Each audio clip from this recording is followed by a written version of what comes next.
Hello बच्चों, let's see this question. The question says the mode of nutrition in Elphidium is. हमें यहाँ पे mode of nutrition बताना है एल्फिडियम में। यहाँ पे हमें चार ऑप्शन दिए हैं। पहला है सेप्रोजोइक, सेकंड है होलोफाइटिक, थर्ड है coprozoic and last is the holozoic. चलिए स्टार्ट करते हैं अपने की कॉन्सेप्ट के साथ और चीजों को समझने की कोशिश करते हैं।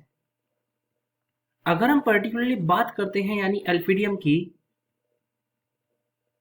अगर हम एल्फिडियम की बात करें तो एल्फिडियम जनरली जो हमें देखने को मिलता है ये एक मैराइन फॉर्म होती है। ये एक मैराइन फॉर्म होती है जो कि पर्टिकुलरली हमें देखने को मिलती है बॉटम ऑफ ओशियन में। बॉटम ऑफ ओशियन में हमें देखने को मिलती है। बॉटम ऑफ ओशियन में हमें ये देखने को मिलती है और जनरली ब्रैकिश वाटर में हमें ये देखने को मिलेगी, यानी जो जिसे हम खारा पानी भी कहते हैं, ब्रैकिश वाटर में ये देखने को मिलती है। साथ ही साथ में अगर हम बात करते हैं पर्टिकुलरली, अगर हम बात करते हैं एल्फिडियम की, तो एल्फिडियम का अगर हम देखें तो इसमें छोटे छोटे प्रोक्यूलम प्रेजेंट होते हैं। इसमें कंटेन प्रोक्यूलम, हम लिख देते हैं यहाँ पे कंटेन, दैट इज प्रोलोकुलम, जिसे माइक्रोस्फेयर कहा जाता है। दैट इज माइक्रो स्फेयर जिसे बोला जाता है, इसे माइक्रोस्फेयर बोला जाता है। अगर इनकी बात की जाती है पर्टिकुलरली तो ये मोस्ट इंपॉर्टेंट रोल प्ले करते हैं। इसी के साथ साथ अगर हम बात करें तो इसमें पर्टिकुलर हमें कुछ चीजें देखने को मिलती हैं, जैसे कि हम कह सकते हैं राइजोपोडिया हो गया, राइजोपोडिया हो गया। राइजोपोडिया की अगर हम बात करें तो ये पर्टिकुलरली सूडोपोडिया से निकले हुए स्ट्रक्चर्स हैं। Outpouring of pseudopodia, that is out pouring होती हैं सूडोपोडिया की।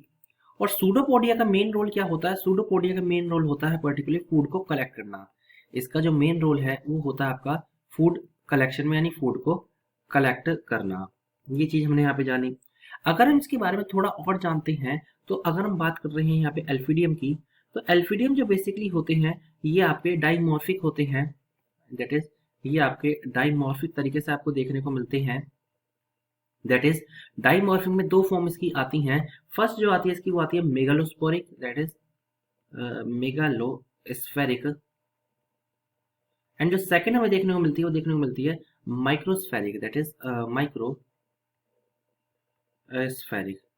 ये चीज हमने यहाँ पे जानी। अब चलिए जानते हैं कि इसमें कौन सा न्यूट्रिशन हमें देखने को मिलता है या मोड ऑफ न्यूट्रिशन क्या है।